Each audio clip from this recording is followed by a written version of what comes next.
Libur panjang yang harusnya jadi momen hangat malah berubah jadi ujian perasaan lewat 3 film yang diam-diam nyentuh sisi paling personal. Satu film datang dengan visual megah tapi terasa kosong, satu lagi sederhana tapi justru pelan-pelan menusuk ke hati, dan yang terakhir tanpa basa-basi langsung narik kita ke realita yang sering kita pura-pura kuat hadapi. 3 layar, 3 cerita, tapi semuanya seperti bilang hal yang sama. Keluarga itu bukan cuma tempat pulang, tapi juga tempat luka pertama terbentuk. Dan anehnya dari 3 film ini yang paling berisik justru bukan yang paling ramai secara tampilan, tapi yang paling jujur dalam menyampaikan rasa. Ada yang bikin kita kagum di awal tapi cepat hilang, ada yang diam-diam bikin mata panas tanpa sadar, dan ada yang bikin kita refleksi, kok ini kayak hidup gue sendiri ya? Tapi sekarang pertanyaannya, dari 3 pilihan ini, kamu nonton yang mana?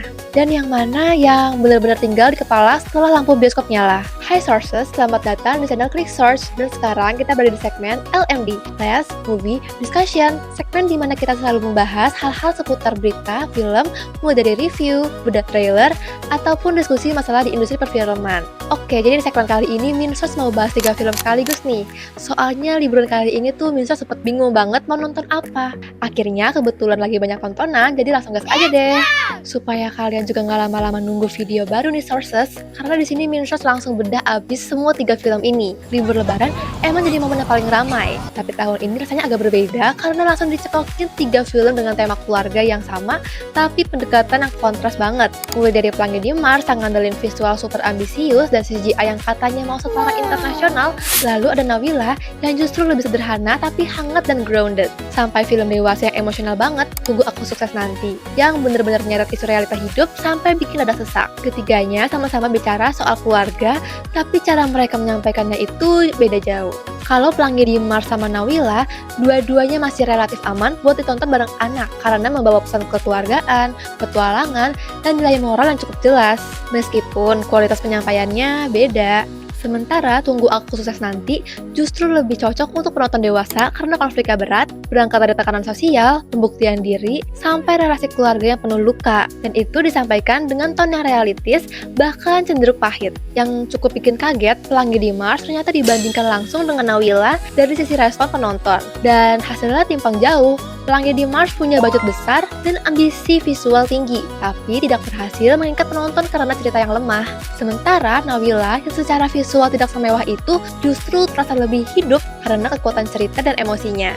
Ini jadi kontras yang cukup tajam, satu film mahal tapi kosong secara narasi, satu lagi sederhana tapi kuat secara rasa. Kita mulai dari Pelangi di Mars dulu. Film ini secara teknis memang mencolok, CGI-nya digarap serius, penuh detail, dan jelas diarahkan untuk menunjukkan kemampuan produksi yang ingin bersaing di level global. Dunia Mars yang dibangun terlihat mewah, warna visualnya kuat, dan beberapa adegan terasa seperti demonstrasi teknologi. Secara permukaan, ini film yang wah, bahkan bisa bikin penonton awalnya kagum. Dari sisi produksi, film ini juga didukung oleh nama-nama pemain dan tim kreatif yang tidak main-main. Dengan sutradara yang terlihat punya ambisi besar untuk mengangkat standar visual film anak Indonesia, karakter-karakter dibangun dengan desain menarik dan setting futuristik yang cukup kompleks. Tapi di titik ini justru mulai terasa masalahnya. Masalah utama Pelangi di Mars ada di cerita yang terasa dangkal dan tidak berkembang.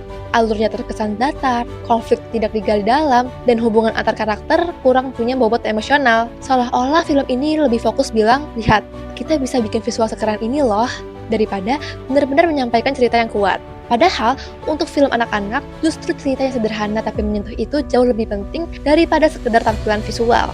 Akibatnya, pengalaman penonton jadi terasa kosong. Visualnya memang besar, tapi tidak diikuti dengan narasi yang mengikat. Emosi yang seharusnya jadi inti film keluarga malah tidak sampai dengan maksimal. Ini yang akhirnya bikin banyak penonton merasa film ini cantik tapi hampa. Sebuah proyek ambisius yang lebih sibuk pamer kemampuan teknis dibanding membangun cerita yang bermakna. Jujur, kalau dibandingin Nawila, pendekatan storytellingnya terasa jauh lebih hidup dan masuk ke dunia anak-anak tanpa terasa menggurui. Film ini benar-benar mencoba menyelami cara berpikir anak kecil yang sering dianggap absurd oleh orang dewasa, padahal justru disitulah letak konflik besarnya. Hal-hal yang terlihat sepele seperti rasa takut ditinggal, kesalahpahaman kecil, atau imajinasi liar diangkat dengan serius, seolah-olah dunia itu memang sebesar itu bagi seorang anak. Alhasil, penonton dipaksa ikut melihat dari sudut pandang Nawila, gimana imajinasi dan realita bercampur tanpa batas yang jelas. Salah satu momen yang paling menonjol secara visual justru bukan karena teknologi mahal, tapi karena kreativitas sederhana yang dieksekusi dengan niat.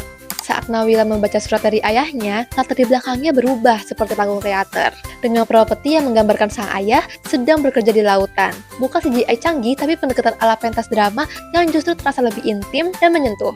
Ini memberi kesan bahwa imajinasi anak bisa menghidupkan cerita tanpa harus bergantung pada efek besar. Ditambah lagi, akting Luisa sebagai Nawila terasa natural dan menggemaskan, tapi tetap mampu menyampaikan emosi yang dalam tanpa terasa dipaksakan. Film ini juga berani menyentuh realitas yang cukup keras, terutama soal diskriminasi di lingkungan pendidikan. Ada adegan ketika Nawila mendapatkan ejekan bernada rasial seperti Asuchino dari teman-temannya yang memperlihatkan bagaimana kekerasan verbal bisa muncul bahkan di usia dini. Hal ini tidak dibesar-besarkan secara dramatis, tapi justru disampaikan dengan cara jujur dan membumi. Membuat penonton sadar bahwa luka seperti ini tuh nyata, bahkan bagi anak-anak. Dari sini, film menunjukkan bagaimana dunia anak tidak selalu polos, dan bagaimana lingkungan bisa membentuk rasa percaya diri maupun luka batin sejak kecil. Yang paling kuat justru ada di hubungan antara Nawila dan ibunya. Ikatan mereka terasa hangat, rapuh, tapi juga penuh perjuangan. Sebuah relasi yang tidak sempurna tapi sangat manusiawi. Film ini diadaptasi dari novel karya penulis yang mengangkat kisah serupa dan judul yang sama. Lalu disutradarai oleh sosok sebelumnya juga menangani film Jumbo. Pendekatan penyutradaraannya terasa konsisten. Cerita anak-anak tidak diperlakukan sebagai sesuatu yang ringan atau sekedar lucu, tapi sebagai ruang emosi yang serius dan layak dihargai. Hasilnya, film ini dipahami anak-anak tanpa kehilangan kedalaman. Sementara bagi penonton dewasa, justru terasa lebih menusuk karena diam-diam mengingatkan pada luka kecil yang mungkin dulu pernah dianggap sepele, tapi ternyata membekas lama. Tadi kita sudah bahas film anak-anak, sekarang masuk ke tema yang lebih dewasa. Tunggu Aku Sukses Nanti, masih bisa ditonton remaja, tapi jelas diarahkan untuk penonton yang sudah mulai bersentuhan dengan realita hidup, tekanan sosial, tuntutan keluarga, dan obsesi pembuktian diri. Ceritanya sederhana, bahkan terasa sangat dekat, tapi justru disitulah kekuatannya. Konflik yang diangkat bukan sesuatu yang dramatis berlebihan, melainkan hal-hal yang sering dianggap normal, padahal perlahan menggerus mental. Film ini berpusat pada Arga Mahendra, diperankan oleh Ardit Erwanda, seorang pemuda yang terus-menerus jadi sasaran komentar sinis keluarganya. Setiap momen kumpul keluarga berubah jadi ajang perbandingan, ditanyakan kerja, dibandingkan dengan sepupu, sampai dipandang sebelah mata. Bahkan orang tuanya pun ikut terlihat kecil, ibunya terus disuruh cuci piring, ayahnya diminta beli rokok, seolah posisi mereka memang lebih rendah. Dari situ muncul satu tekad yang cukup pahit tapi relatable. Arga ingin membungkam semua omongan itu dengan kesuksesan. Perjalanan Arga dimulai dari titik nol. Ia berjuang mencari kerja sampai akhirnya masuk ke agen properti. Dengan fase awal yang berat, tidak ada penjualan, tekanan finansial, dan rasa gagal yang terus menghantui. Namun, kreativitasnya dalam membuat iklan mulai membuahkan hasil. Perlahan, ia mulai closing rumah, bahkan konsisten setiap bulan. Secara eksternal, ini terlihat seperti arc sukses yang klasik. Tapi film ini tidak berhenti di situ saja. Justru setelah Arga berhasil, tekanan itu tidak hilang, malah berubah bentuk. Ia mulai dibandingkan soal motor, rumah, hingga pernikahan. Ini menegaskan satu hal yang cukup pahit, standar sosial itu memang tidak pernah selesai. Di titik ini, perkembangan karakter Arga justru terasa tragis. Ia bekerja semakin keras, bukan lagi untuk dirinya sendiri, tapi untuk membuktikan bahwa ia cukup. Ini menunjukkan bahwa kedewasaannya belum sepenuhnya matang karena masih terjebak dalam validasi eksternal. Film ini seperti memantulkan realitas banyak orang bahwa kesuksesan tidak selalu membawa ketenangan, apalagi kalau motivasinya berasal dari luka. Konflik mencapai puncaknya saat Tante Yuli, sosok yang paling vokal mengkritik Arga, tiba-tiba meninggal sehari setelah mereka beradu argumen. Momen ini menjadi titik refleksi bagi Arga, apalagi kemudian terungkap bahwa di balik sikapnya yang keras, Tante Yuli sebenarnya peduli dan sering membantu secara diam-diam. Namun di sini muncul ambiguitas yang cukup mengganggu. Menurut main source ya, niat baik tidak otomatis membenarkan cara yang menyakitkan. Pola komunikasi seperti ini tetap bisa dikategorikan toksik karena hanya berpatokan pada standar sosial tanpa membuka ruang dialog dua arah. Film ini seolah ingin mengatakan bahwa kita harus memahami orang lain setelah mereka tiada. Tapi justru disitulah letak kegelisahannya. Kenapa pemahaman itu selalu datang terlambat? Kenapa komunikasi tidak pernah saat kedua pihak masih punya kesempatan? Ketika salah satu sudah tidak ada, yang tersisa hanyalah penyesalan sepihak. Dan kita tidak pernah benar-benar tahu apakah pihak yang telah pergi itu menyadari dampak dari sikapnya atau tidak. Ini membuat pesan film terasa pahit, bahkan setelah mencoba ditutup dengan nuansa penyadaran. Karena pada akhirnya, realita yang ditampilkan bukan soal siapa yang benar atau salah, tapi tentang kegagalan suatu komunikasi yang terus diwariskan tanpa benar-benar diselesaikan. Kalau ditarik ke satu benang merah, tiga film ini sebenarnya bicara soal hal yang sama. Keluarga bukan selalu tempat yang paling nyaman, tapi tetap jadi ruang paling berpengaruh dalam membentuk cara seseorang melihat dirinya sendiri. Bedanya, masing-masing film menunjukkan fase yang berbeda. Ada fase imajinasi dan kepolosan, ada fase hubungan yang hangat tapi rapuh, dan ada realita yang keras dan penuh tekanan sosial. Dari situ kelihatan bahwa luka, harapan, dan cara memahami orang lain itu berubah seiring usia. Tapi satu hal yang konsisten, komunikasi yang tidak pernah benar-benar selesai. Yang bisa diambil bukan sekedar pesan moral klise, tapi kesadaran bahwa cara menyampaikan sesuatu itu sama pentingnya dengan niatnya. Imajinasi tanpa empati jadi kosong, kasih sayang tanpa komunikasi bisa melukai, dan ambisi tanpa refleksi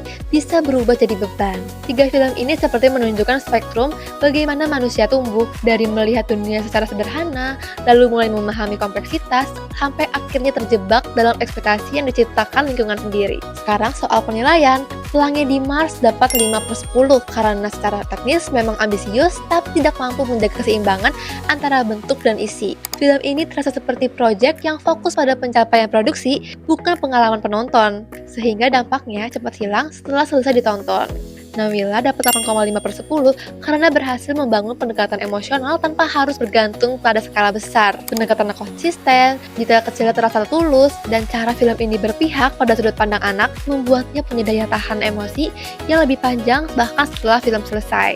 Sementara Tunggu Aku Sukses Nanti ada di 7,6/10 karena kekuatannya ada pada kedekatan dengan realita dan keberanian mengangkat tekanan sosial yang sering dianggap normal. Namun, beberapa keputusan cerita terasa terlalu diarahkan untuk mencapai efek tertentu, sehingga sedikit mengurangi kealamian konflik yang sebenarnya sudah cukup kuat tanpa perlu didorong terlalu jauh. Menurut sources dari tiga film ini, mana yang paling kalian terasa nempel setelah keluar dari bioskop? Yang cuma lewat di mata, atau cuma diam-diam ikut ke bawah sampai kepikiran lama? Apakah kalian merasa sedikit menyesal sudah meluangkan waktu untuk Pelangi di Mars, atau justru merasa terselamatkan karena dua film lainnya berhasil ngasih pengalaman yang lebih berisi? Atau mungkin kalian punya pilihan lain selama lebaran ini yang paling lebih berkesan? Yuk diskusi di kolom komentar, menarik buat lihat perspektif kalian masing-masing. Jangan lupa subscribe channel Click Source untuk menikmati konten-konten kami lainnya. Segmen Let's Movie Discussion akan selalu tayang setiap weekend. Jadi jangan lupa klik lonceng supaya dapat notifikasi dan gak ketinggalan sama video-video kita. Follow juga sosial media kami supaya gak ketinggalan update berita dan juga konten fresh setiap harinya. See you!